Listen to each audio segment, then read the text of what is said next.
Hi mayam, welcome to our channel Sonita Academy Kanglaipak.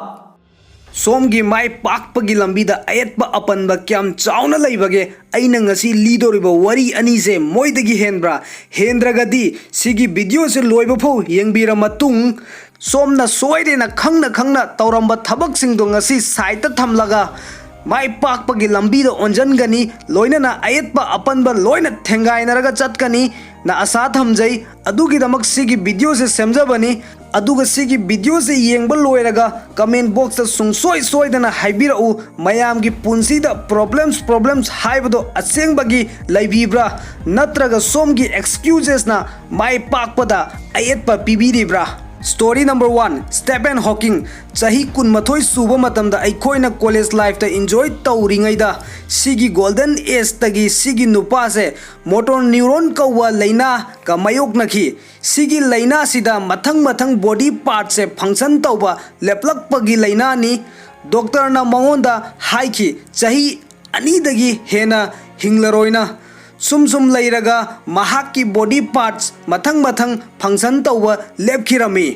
अदुना मरम ओइरगा wheelchair की मतेंग लौरमी सिगी bed situation दगी मंगोंदगी Amomum लोइना चटखी अदुबु मागी थौना लिंजेन चटखिदे अवाबगी कैरा कया कारगा सिगी नुपा से वर्ल्ड की मोस्ट पॉपुलर साइंटिस्ट अमा ओइखी महाकना ब्लैक होल अमसुंग big bang theory the contribution पीखी अदुगा लोइनना a brief history of time हाइबा पॉपुलर लाइरिक चु इरम्मी सिगी लाइरिक सिना साइंस एंड टेक्नोलॉजी दा याम साथीना अहोंगबा पुरकपा ngamखी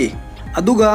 सिगी नुपा से चटपसु ngamlamde लेंगबसु ngamlamde अमदि थबक तौबसु ngamlamde अदुबो मागी लौसिंगना मागी कोकना मसा लेंगबा ngamद्रगसु पृथ्वी पुंबा लेंगहनखी माना महाक्तदी जेन्युइन रीजन अमसु लेरमी करिसु तौदनिंगाय अदुगा अइखोइदा लोक अरुम तौबा मतमदा नुमित मरिनी मंगानी करिसु तौबा ngamde फमुंगदगी लेंगबा ngamde अदुगा सिगी नुपासिना पुंसीगी चाही यंगई मंगा व्हीलचेयर दा लेनबा ngamखी नॉर्मल मीना अचीव तौबा ngamदबदु माना अचीव तौरगा उतखी मयाम कौबिगनु विनर सिंगना कैदोंगैदसु एक्सक्यूजेस तौदे अदुगा एक्सक्यूजेस तौबा मीदो कैदोंगैदसु विनर ओइदे सिनी मयाम माई पाकपगी मरिन लैबा हाइबदो सोमदसु अइना सिगुम्बा मरिन लैहन्निंगी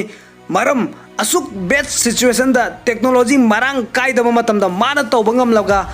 अदुगा ngasi असुक फैसिलिटी लैरगा आई कोइना करिगी तौबा ngamloi अदुबु दरकारदी सिगुम्बा एक्सक्यूजेस हुंदोखरगा मोइगुमना मरिन आई कोइगी इसादा लैहन्निंगाय होतनसे स्टोरी नंबर 2 मुनिबा मजारी चाही ट्राइम पान सुबा मतमदा यानिंगदा लोहोंगबिखी चाही अनि मतुंग एक्सीडेंट अमदा महाकी स्पाइनल कॉर्ड टेखी अदुना मरम ओइरगा लेंगबो ओतबा ngamखिदे अमदि सिगी एक्सीडेंट दा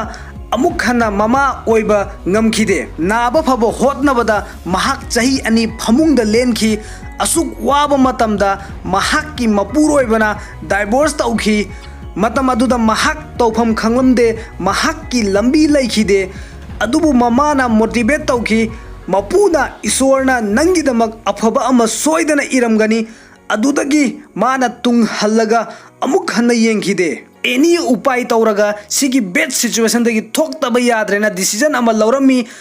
महाकना मंगखिबा मंगलांदो अदु असेंगबा ओइनबा होतनबा क्या होतनरगा ngasi महाक से world famous painter wheelchair model motivational speaker singer अमदी पॉपुलर टीवी एंकर अमसु ओइरी अदुगा महाक यूएन ह्यूमन पाकिस्तान की नेशनल एम्बेसडर सु ओइकी अमसुंग 2016 की फोर्ब्स 30 अंडर 30 दा महाक की मिंगसु याउखी अदुगा ngasi मियाम की रोल मॉडल अमा ओइरे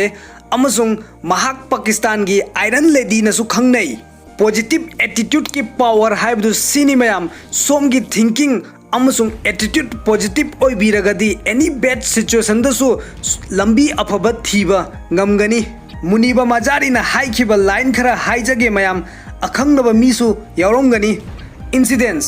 that happen in your life and those incidents are so strong that they change your DNA. Those incidents or accidents are so strong that they break you physically, they deform your body, but they transform your soul. Those incidents break you, deform you, they mold you into the best version of you. Thank you for watching. See you again soon.